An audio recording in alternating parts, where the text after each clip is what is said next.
ہماری قومی اسمبلی کے سامنے جو ڈی چوک ہے، وہ ڈی چوک آئے دن مزدوروں کی کسی نہ کسی طبقے کے احتجاج سے بھرا ہوتا ہے. اور پھر ستم ظریفی یہ ہے کہ بجائے اس کے کہ ریاست ان کے مسائل حل کرے، ان کی فریاد سنے، اکثر وہاں پر ان پر لاٹھی چارج ہوتا ہے، اکثر ان پر وہاں پر آنسو گیس کے شیل فائر کیے جاتے ہیں،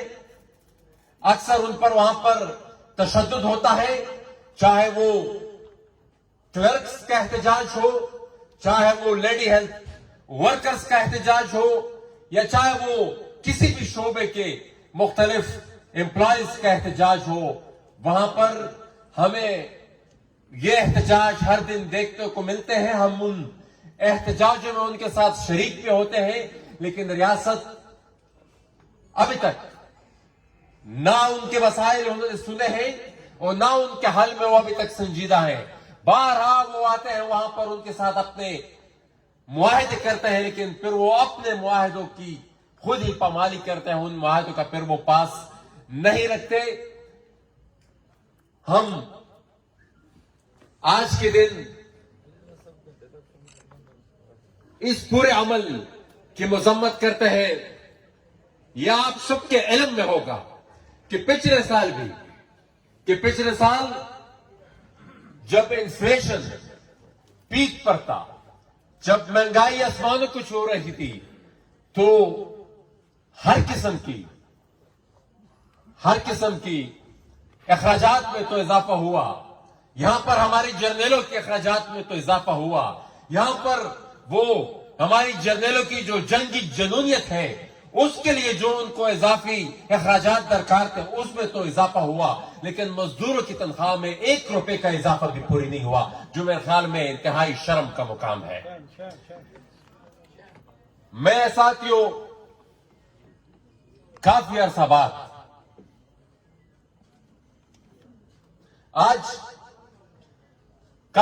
بعد میں تقریباً 15-16 سال بعد کشمیر آیا ہوں. آج سے تقریباً 16 سال پہلے میں اور ہمارے ساتھی میرے بھائی علی وزیر، ہم NSF کے کنونشن میں راولا کوٹ آئے تھے، اور وہ سیاسی سوچ جو ہم نے اس وقت اپنے اسٹوڈنٹ ساتھیوں میں دیکھی تھی، اپنے جو یہاں پر سیاسی سوچ فکر رکھنے والے مختلف قوتیں تھی، ان میں دیکھی تھی. ہم جب آج یہاں پر نظر دوڑاتے ہیں، ہم سوشل میڈیا دیکھتے ہیں، ہم یہاں پر کشمیر کی سیاست پر نظر دوڑاتے ہیں، اور یہاں سے پھر جو ہمیں فیڈ بیک آتی ہے تو ہمیں اور مزید تسلی ہو جاتی ہے. اور پھر جو تقاریر آج میں نے جو سنی، اور جو ہم کافی عرصے سے یہاں سے ہمیں جو فیڈ بیک ملتی رہتی تھی، تو ہم اس نتیجے پر پہنچتے ہیں، ہاں محنت کی شاید اور بھی کافی ضرورت ہو. کیونکہ یہاں پر مجھ سے پہلے بات ہوئی کہ انقلاب کے لیے ہمیں اپنی عوام کو بیدار کرنا پڑے گا، ان کی سیاسی تربیت کرنی پڑے گی، ان کو اس کے لیے ہمیں تیار کرنا ہوگا. ہم یہاں پر میں بچاخن کہا کرتے تھے کہ انقلاب علم و پوہا واڑی، انقلاب علم اور سمجھ بوجھ سے ہی ممکن ہو سکتا ہے. تو وہ سٹرگل جس حد تک پہنچی ہے، بیرسٹر صاحب کی جو بات کی، یہاں پر آپ کی پارٹی کی جو جدوجہد ہے، یا اور بھی جتنی سیاسی قوتیں اس ریجن میں یہاں پر اپنی سیاست کر رہی ہے، ان کو مزید محنت کرنی ہوگی اور اپنی قوم کو اور کشمیر کی اس عوام کو اس مقام تک پہنچانا ہوگا کہ جب آپ لوگوں کی نتیجے جدوجہد کے سامنے یہ جو دونوں ریاستیں جو جنگی جنون میں مبتلا ہے، یہ دونوں ریاستیں آپ کی جدوجہد کے سامنے ہتھیار ڈال دے اور آپ کی حق خود ارادیت کا جو حق ہے وہ آپ کو کے سامنے وہ تسلیم کرے، اور پھر اس کے بعد کشمیر کے عوام فیصلہ کرے کہ ہم نے کس طرف جانا ہے۔ کشمیر کے عوام کے مستقبل کا فیصلہ نہ مودی کر سکتا ہے، نہ عمران خان کر سکتا ہے، نہ کوئی جرنیل کر سکتا ہے۔ کشمیر کے مستقبل کا فیصلہ اگر کوئی کر سکتا ہے تو کشمیری عوام کر سکتے ہیں۔ ہم یہاں پر ان مزدوروں کی جب میں نے بات کی، انہی مزدوروں کی جدوجہد، شکاگو کی مزدوروں کی جدوجہد میں آج میں وزیرستان سے تعلق رکھنے والے، پختونخوا سے تعلق رکھنے والے ایک سیاسی ورکر کو آج وہ یہاں پر کشمیر میرپور کینچ لے آیا ہے۔ یہاں پر جو راجہ صاحب نے بات کی کہ ہم میں یگانگت کیا ہے، ہم میں اس نظریاتی سوچ کی یگانگت ہے، ہم میں اس مزاحمت کی جو سوچ ہے ہم میں اس کی یگانگت ہے، ہمیں پاکستانی جرنیلوں کی جو پالیسیاں ہیں اس کے خلاف جو ہماری مشترکہ جدوجہد ہے ہم میں اس کی یگانگت ہے، اور یہ بھی ان شکاگو کے ان مزدوروں کی خون کے بدولت کہ آج 1 مئی کو کشمیر اور پختونخوا کے جو مظلوم طبقات ہے وہ ایک سٹیج پر اکٹھے ہیں، تو ہم ان کو ایک دفعہ پھر خراج عقیدت پیش کرتے ہیں۔ لیکن یہ حال جو آج ہمارے مزدوروں کا ہے، جہاں پر تنخواہوں کی تو میں نے بات کی، یہاں پر نہ ان کے لیے صحت کا بندوبست ہے، نہ ان کے لیے تعلیم کا کوئی مناسب بندوبست ہے، نہ ہی ان کے لیے رہائش کا کوئی بندوبست ہے، نہ اور جو بنیادی انسانی حقوق ہے وہ ان کو میسر ہے۔ ہم آج کشمیر جنت نظیر، یہ جو جنت جیسی وادی ہے، یہ جنگی جنون میں مبتلا دو قوتوں کے درمیان پچھلے 70 سال سے پس رہی ہے۔ ایک طرف اگر ہم موجودہ حالات کی بات کریں تو وہاں پر مودی نے زبردستی جبر کے ساتھ وہ جو ان کے آئین کا آرٹیکل 370 تھا، 35A تھا، ان کی وہاں پر موجودگی تو ویسے ہی ایک تنازع تھا، لیکن جس طریقے سے انہوں نے وہاں پر ایک عمل کیا اور اس کے رد عمل میں ہماری ریاست بھی مکمل طور پر خاموش رہی، اس کشمیر کے ایشو پر خاموش رہی جس کشمیر کی بنیاد پر، جس کشمیر کی پالیسی پر انہوں نے اپنا ایک اسٹریٹجک، اپنا ایک جو اس ریاست کو انہوں نے ایک سیکیورٹی اسٹیٹ بنا دیا تھا۔ اور یہاں پر شروع میں جو ایک تقریر یہاں پر ہمارے ایک کامریڈ کر رہے تھے کہ یہ ایک شہرک تھی اور اس شہرک کو بنیاد بنا کر وہ کھا رہے تھے، تو وہ اس ریاست کو جو انہوں نے ایک سیکیورٹی اسٹیٹ بنا دیا تھا، وہ جس پالیسی کی بنیاد پر انہوں نے بنا دیا تھا، اور جس کشمیر کو بنیاد بنا کر وہ لوگ پوری 70 سال سے وہ اس پورے نظام کو کھا رہے تھے، اس نظام کو سمیٹ رہے تھے، اس پر انہوں نے ایک مجرمانہ خاموشی اختیار کی۔ وہاں کا ایک طرف مودی نے جبر کیا تو یہاں دوسری طرف عمران خان صاحب کہنے کو تو کہہ دیتے ہیں کہ میں حق خود ارادیت دینے کو تیار ہوں، تو اگر آپ حق خود ارادیت دینے کو تیار ہیں تو جو لوگ آزادی کی بات کرتے ہیں، جو لوگ آزاد کشمیر کی بات کرتے ہیں، جو خود مختار کشمیر کی بات کرتے ہیں، جو کشمیر کی حق خود ارادیت کی بات کرتے ہیں، جو نہ آپ کا تسلط تسلیم کرنے کو تیار ہے، نہ مودی کا تسلط تسلیم کرنے کو تیار ہے، ان لوگوں کو آپ پھر الیکشن لڑنے کی اجازت کیوں نہیں دیتے؟ ان کے پھر آپ کاغذات نامزدگی مسترد کیوں کر دیتے ہیں؟ ان پر پھر آپ پابندی کیوں لگا دیتے ہیں؟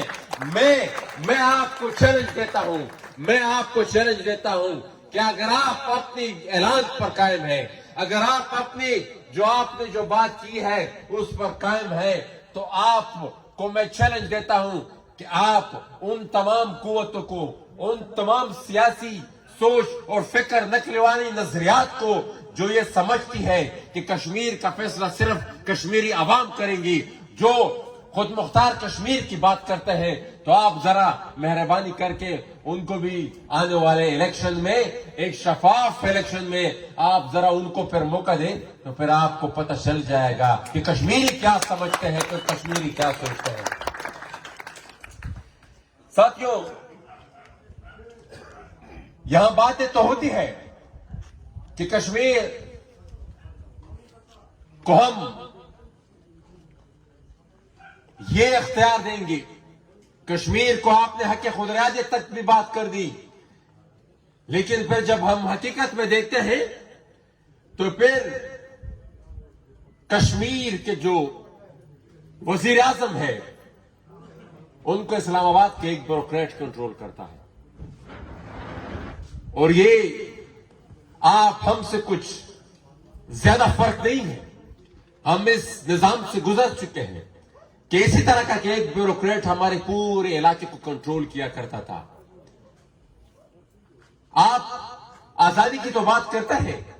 لیکن پھر اس قانون سازی کی اجازت بھی آپ کشمیر کی اسمبلی میں نہیں دیتے جب تک آپ سے ان کی اپروول نہیں آتی۔ آپ یہاں پر ایک آزاد الیکشن کمیشن قائم کرنے میں بھی ابھی تک ناکام رہے ہیں۔ آپ آزادی کی تو بات کرتے ہیں، لیکن جہاں پر کشمیر کا جب فیصلہ ہوتا ہے، کشمیر کے مستقبل کا جب فیصلہ ہوتا ہے، تو ایک جرنیل اٹھ کر چند صحافیوں کو بلا لیتا ہے اور ان سے یہاں پر جو ابھی بیک ڈور جو ڈپلومیسی کی بات ہوئی اس کے بارے میں پھر آپ ان صحافیوں کو کہتے ہیں کہ ہم نے یہ کرنا ہے، آپ لوگوں نے توڑا، اس چیز کو سپورٹ کرنا ہے یا پھر آپ نے اس کے رد عمل میں نہیں لانا، رد عمل میں آپ نے نہیں آنا۔ تو میں اس جرنیل صاحب کو جس نے وہ میٹنگ بلائی تھی اس کو یہ اس سٹیج سے یہ پیغام دینا چاہتا ہوں کہ کشمیری عوام ابھی زندہ ہے، کشمیری عوام ابھی زندہ ہے۔ آپ اسلام آباد میں بیٹھ کر، GHQ میں بیٹھ کر آپ کشمیر کے مستقبل کا فیصلہ نہیں کر سکتے۔ آپ چند صحافیوں کو بلا کر یا کسی بھی طریقے سے کشمیر کی عوام کو اعتماد میں لیے بغیر آپ کسی قسم کا فیصلہ بھی نہیں کر سکتے۔ آپ کی 70 سال کی پالیسی کیا رہی ہے؟ آپ کی 70 سال کی پالیسی یہ رہی ہے کہ آپ نے یہاں پر، جس طرح مجھ سے پہلے راجہ صاحب نے کہا کہ آپ نے کشمیر میں پراکسی وار لڑی ہے، آپ نے کشمیر میں یہ جو شدت پسند تنظیمیں ہیں اس کو آپ نے انسٹال کیا ہے، آپ نے کشمیر میں اپنی جو اسٹریٹجک جنگیں لڑی ہے، آپ نے اپنی ریجنل سپریارٹی کو اسٹیبلش کرنے کے لیے آپ نے وہاں پر ہندوستان میں جہاں سے شدت پسند تنظیمیں بھجوائی ہیں، وہاں پر آپ نے جنگ کا کاروبار کیا ہے، وہاں پر آپ نے لوگوں کو جنگ پر اکسایا ہے، اور اس کے رد عمل میں پھر وہاں پر ہندوستان نے بھی لاکھوں افراد کا وہاں پر قتل عام کیا ہے۔ تو یہ کشمیری عوام کے آپ دونوں ریاستیں مجرم ہیں، اور آپ 70 سال تک یہ پالیسی وہاں پر چلاتے رہے، 70 سال تک آپ ان چیزوں کو وہاں پر انسٹال کرتے رہے،